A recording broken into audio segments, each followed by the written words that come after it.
चलिए दोस्तों, तो मैं आपके लिए लेकर आ गई हूँ सीबीडीटी ऑफिस सुपरिटेंडेंट की रिक्रूटमेंट 2025 की, यानी कि central board of direct tax. या बहुत सारे लोगों का सपना होता है कि हम भी इनकम टैक्स विभाग में काम करें। हमने तो रेड मूवी देखी है, तो उसमें अजय देवगन का ऐसा तो सबका सपना होता है इनकम टैक्स विभाग में काम करने का, क्योंकि उनकी सैलरी इतनी अच्छी होती है, उनका काम इतना बढ़िया होता है। और हम सभी जानते हैं इन लोग का काम होता क्या है। खैर, लोग बहुत ज्यादा जानना चाहते हैं इसके बारे में कि हमें क्या पढ़ाई करनी चाहिए, हमारी एज क्या होनी चाहिए, हम यहाँ पे रिक्रूटमेंट कैसे होती है। तो मैं सारी चीजें आपको बताऊंगी मेरे चैनल पर। मेरी इस वीडियो पर लास्ट तक बने रहेगा, और ऐसी वीडियो के लिए मेरे चैनल को सब्सक्राइब करना बिल्कुल ना भूलें। तो मैं आपको बता रही थी कि इसकी जो रिक्रूटमेंट है, उसकी वैकेंसी जो है हमारी आ चुकी है। सबसे पहले मैं आपको बताती हूँ ऑर्गेनाइजेशन। तो ऑर्गेनाइजेशन हमारी central board of direct tax है, और इसमें जो पोस्ट नेम है वो है ऑफिस सुपरिटेंडेंट।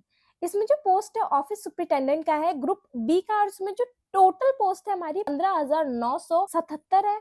और इसका जो इसका एप्लीकेशन मोड है वो बिल्कुल ऑनलाइन। और सबसे अच्छी बात तो ये है, इसमें मेल और फीमेल दोनों ही लोग अप्लाई कर सकते हैं। चलिए मैं आपको बताती हूँ कि यहाँ पे एप्लीकेशन फीस क्या रहने वाली है। तो फॉर्म है सीबीडीटी का, इसको भरने के लिए जनरल और ओबीसी के लिए 500 है एप्लीकेशन फीस, और एससी एसटी पीडब्ल्यूडी के लिए बिल्कुल भी नहीं है। और हाँ, पेमेंट मोड ऑनलाइन है, मैं शुरू से बता रही हूँ। चलिए अब मैं सबसे पहले आपको बताती हूँ कि इनकम टैक्स में भर्ती होने के लिए मिनिमम एज जो हमारी है, यानी कि हमारी जो न्यूनतम उम्र है वो 18 वर्ष है, और मैक्सिमम यानी कि अधिकतम उम्र यहाँ पे 40 वर्ष बताई गई है। कि और भी जो बातें हैं वो ऑफिशियल वेबसाइट पर है। आप फॉर्म भरने से पहले प्लीज सारी चीजों को ध्यान से पढ़िएगा। पहले मैं आपको बताती हूँ, सबसे पहले मैं आपको क्वालिफिकेशन बताती हूँ। क्वालिफिकेशन यहाँ पे 12th है, और जो 12th पास है वो भी एलिजिबल है, और जो ग्रेजुएट है वो तो बिल्कुल ही इस चीज के लिए ही है। अब बहुत सारे लोग ये पूछते हैं कि हमें पढ़ना क्या होगा, हमारा सिलेबस क्या होगा। तो इसमें भी ये भी एसएससी की तैयारी जो करते हैं, एसएससी की तरफ से ही ये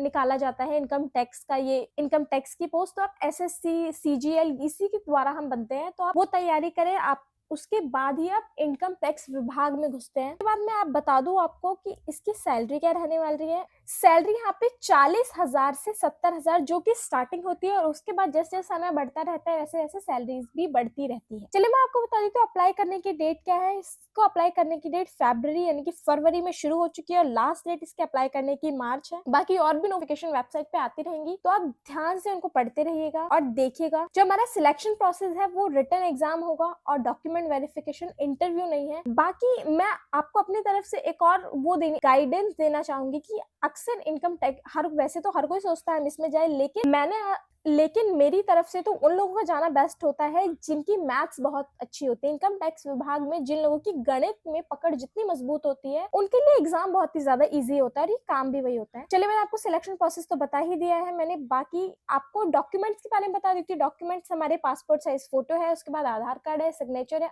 एजुकेशन सर्टिफिकेट, कास्ट सर्टिफिकेट, और एज प्रूफ आपका होना बहुत ही जरूरी है। और डॉक्यूमेंट बहुत जरूरी होते हैं। अक्सर लोग सारी चीजें पास कर लेते हैं डॉक्यूमेंट्स की वजह से, डॉक्यूमेंट की कमी की वजह से इनका सिलेक्शन प्रोसेस रुक जाता। बाकी मैंने आपको सारी चीजें बता दी है। और चीजों के लिए ऑफिशियल वेबसाइट पर जाएं और सारी चीजों को पढ़े। ऐसे और जानकारी के लिए मेरे चैनल को सब्सक्राइब करना बिल्कुल ना